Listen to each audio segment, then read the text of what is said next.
La réalité, c'est que le choix politique que les Français vont devoir faire, c'est clair.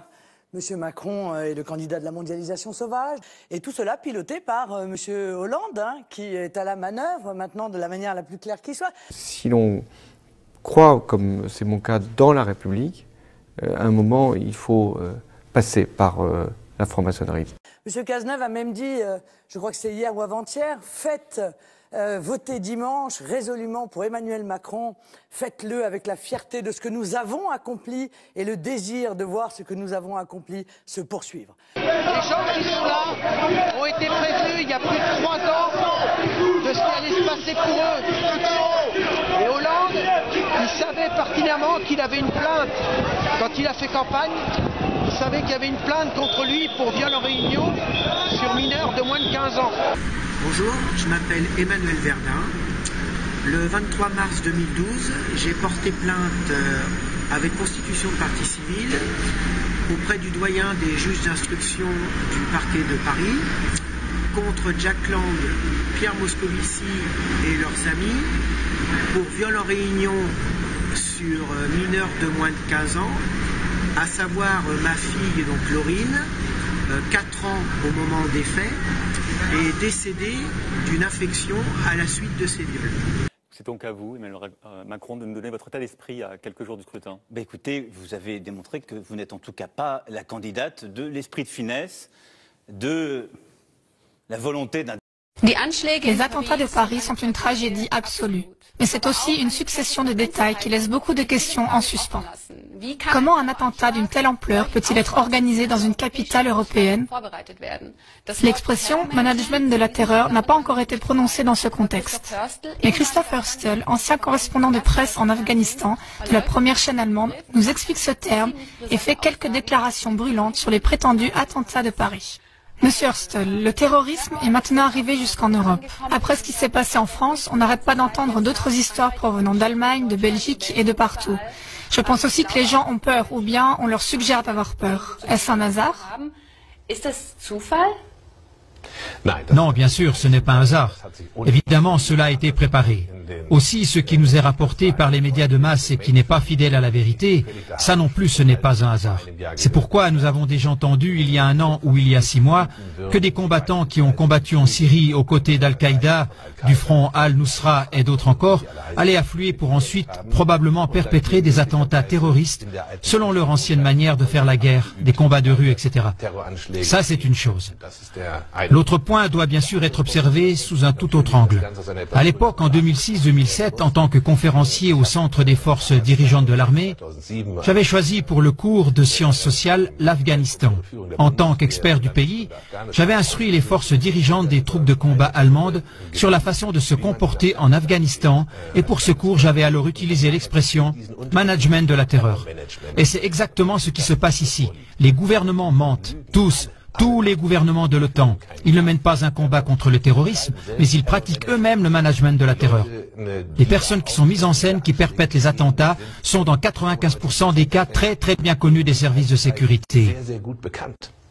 D'où est-ce que les services de sécurité les connaissent? On entend tout le temps dire que les services secrets sont exactement au courant de ces prétendus terroristes. Mais c'est bien normal que les services secrets surveillent les terroristes présumés. Par conséquent, ils savent où ils se trouvent. N'est-ce pas normal? Alors tous ceux qui ont fait la surveillance jusqu'à maintenant devraient être virés, par exemple dans le cas de Paris, parce que visiblement ils n'ont pas eu beaucoup de succès avec leur surveillance. Oui, mais que devons-nous faire? Ce n'est pas parce que quelqu'un est un terroriste présumé qu'on doit aussitôt l'enfermer. Sinon, il y aurait de nouveau de grands cris. Et d'où sortent-ils ces informations? La surveillance de ces cercles est sans faille. Ils ne peuvent même pas éternuer sans que les services secrets ne soient au courant. Donc, si quelque chose se passe, nous savons qu'ils sont impliqués. Et le problème, c'est que nous savons aujourd'hui que l'État islamique, AIES, ISIS, EI, peu importe quelle abréviation on leur donne, on ne pourrait pas les imaginer sans la CIA, qui a commencé à entraîner des parties importantes de ses troupes en Jordanie il y a quelques années. Et ce qui se passe maintenant, c'est qu'ils arrivent ici en Europe parce que les managers le veulent ainsi. Ils ont pour cela des motifs très concrets. Nous trouvons devant un crash financier et nous avons d'énormes problèmes de politique intérieure, de politique monétaire, de politique financière, de politique économique, et nous ne voudrions pas que la population se défoule sur le gouvernement comme celui-ci le mériterait. Alors on les distrait avec ce genre d'attentat. We also have a history of kind of moving in and out of Pakistan. I mean, let's remember here, the people we are fighting today, we funded 20 years ago. And we did it because we were locked in this struggle with the Soviet Union. They invaded Afghanistan, and we did not want to see them control Central Asia. And we went to work. And it was President Reagan, in partnership with the Congress, led by Democrats, who said, you know what, sounds like a pretty good idea. Let's deal with the ISI and the Pakistani military, and let's go recruit these mujahideen. And let's get some to come from Saudi Arabia and other places, importing their Wahhabi brand of Islam, so that we can go beat the Soviet Union. Est-ce qu'aujourd'hui, dans notre pays, vous, François Hollande, vous trouvez que les choses sur les libertés sont en danger? On est en train de faire des amalgames et des confusions.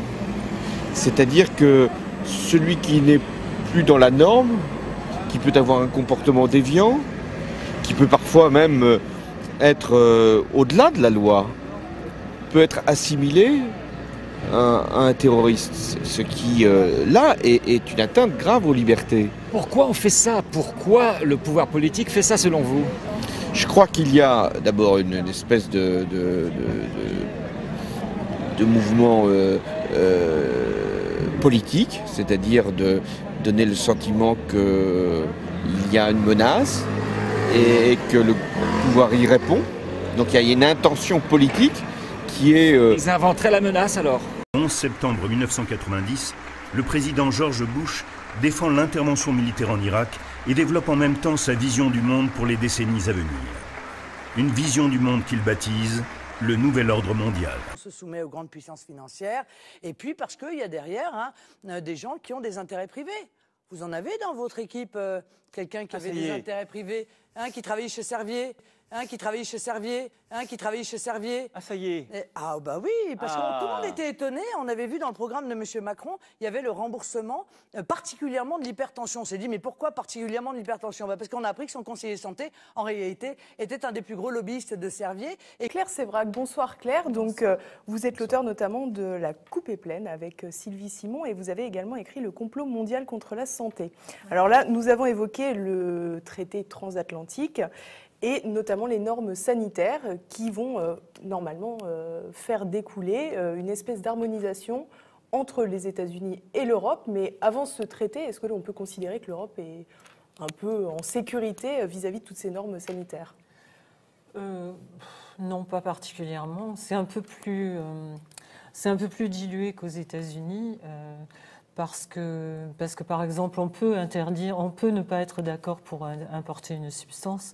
Par exemple, on a refusé d'importer l'hormone, les bœufs aux hormones, le bœuf aux hormones, et on paye une amende dans ces cas-là. D'ailleurs, l'amende est lourde, on paye 116 millions de dollars par an.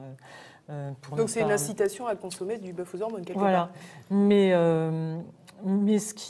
on est quand même régi par le Codex Alimentarius, qui est l'organisme qui décide de tout ce qui va être mis dans votre bouche, que ce soit des médicaments ou que ce soit de la nourriture. Donc la marge de manœuvre n'est pas très grande.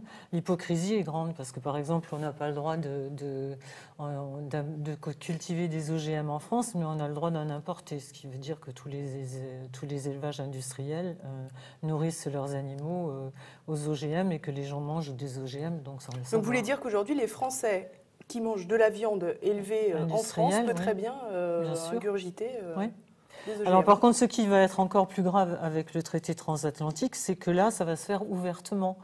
Alors, vos réponses, Emmanuel Macron, à la fois sur Servier, vous êtes à égalité maintenant, donc une réponse si possible assez brève. Je partage une partie des recommandations, et d'ailleurs c'est dans mon projet. Pendant toutes les années du mitterrandisme, nous n'avons jamais été face à une menace fasciste. Et donc, tout antifascisme n'était que du théâtre. Nous avons été face à un parti, le Front National, qui était un parti d'extrême droite, un parti populiste aussi, à sa façon. Mais nous n'avons jamais été dans une situation de menace fasciste, et même pas face à un parti fasciste. Je crois qu'Emmanuel Macron a tout à fait le talent pour être un présidentiable un jour. Alors de Montebourg à Macron, ça fait un virage à 180 degrés, présidentiable un jour. Mais c'est pas anodin ce que vous dites. La RFID que vous avez parfaitement décrite comme étant une façon de reconnaître à distance un objet ou de l'identifier sans avoir lui demandé de sortir sa carte d'identité. Pour un objet, c'est rare qu'il ait une carte d'identité sur lui. Non. Vous savez, qu'est-ce qu'on peut dire d'autre? C'est évident que l'essentiel des utilisations de cette technologie, au départ, porte sur la traçabilité. Tout ce que vous avez décrit, c'est la traçabilité soit des objets, soit des personnes. Emmanuel Macron n'a jamais caché qu'il avait gagné bien, voire très bien sa vie, mais sa déclaration de patrimoine était attendue par toute la presse et la classe politique. Le ministre de l'économie, chantre d'une gauche libérale pro-business, est l'un des membres du gouvernement les plus fortunés. D'après sa déclaration, il aurait perçu entre 2008 et 2012 près de 3 millions d'euros, en majorité des salaires versés par la banque Rothschild. Des revenus et un patrimoine conséquent pour l'actuel ministre de l'économie. Et pourtant, contrairement à son prédécesseur Arnaud Montebourg ou encore à Michel Sapin, Emmanuel Macron n'est pas assujetti à l'ISF. Rothschild, un patronyme légendaire dont même Hollywood a fait un film. De tout temps, les barons ont cultivé une certaine proximité avec le monde politique.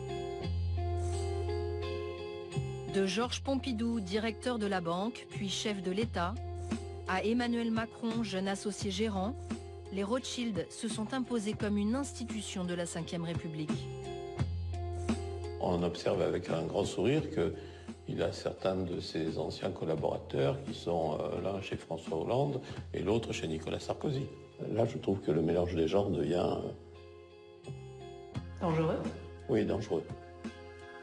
Dangereux pour la République. Est-ce que c'est Rothschild qui cultive une certaine proximité avec le pouvoir ou les gens du pouvoir qui cultivent une certaine proximité avec Rothschild? Vous voyez ce que j'ai dit, des trucs que j'aurais pas dû dire? À Wall Street, j'ai travaillé comme économiste spécialisé dans la balance des paiements pour la banque Chase Manhattan dans les années 60. Ma première mission était de calculer le montant de la dette que les pays du tiers-monde pouvaient rembourser. La réponse était « Combien gagnent-ils » Ce qu'ils gagnaient, c'était ce qu'ils pouvaient verser comme intérêt. Et notre objectif était de prendre la totalité des gains d'un de ces pays et de dire « Tout ça nous revient, ce sont nos intérêts ». Avec les années, les Rothschild ont appris à rester vigilants, car David va chercher ses recrues dans les couloirs des ministères. Ancien conseiller de Pierre Bérégovoy, Jean-Charles Naouri. Ancienne plume de Laurent Fabius, Lionel Zinsou. Nicolas Bazir, ancien inspecteur des finances, éminence grise d'Édouard Balladur et ami intime de Nicolas Sarkozy. François Pérolle, directeur de cabinet de Nicolas Sarkozy à Bercy. Et Emmanuel Macron, lui aussi inspecteur des finances, aujourd'hui candidat à l'élection présidentielle. Une dernière recrue, cooptée par celui qui, dans ce petit milieu, fait figure d'entremetteur. Alain Minc murmure à l'oreille des grands patrons et des politiques.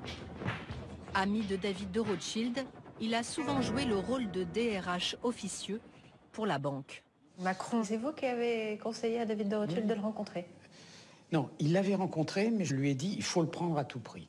Le banquier d'affaires doit être intelligent, souple, rapide, et s'il peut être en plus charmant, parce que c'est quand même un métier de pute, c'est une qualité, et il les avait toutes, et il a merveilleusement réussi. Le parcours d'Emmanuel Macron est fidèle à une vieille tradition française qui autorise un haut fonctionnaire à quitter l'administration pour céder aux sirènes du privé et à ses salaires attrayants. On appelle ça le pantouflage.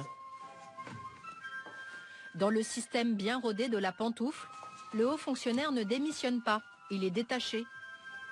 Son passage chez Goldman Sachs, par exemple, ou bien Lazare, ou encore Rothschild, devient même le signe d'une carrière réussie, un must. Et rien ne lui interdit de revenir ensuite aux plus hautes fonctions de l'État, les poches pleines. Une pratique répandue qui fait naître le soupçon du conflit d'intérêts.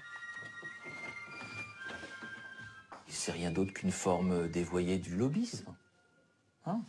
On embauche un haut commis de l'État qui a servi l'intérêt de la nation.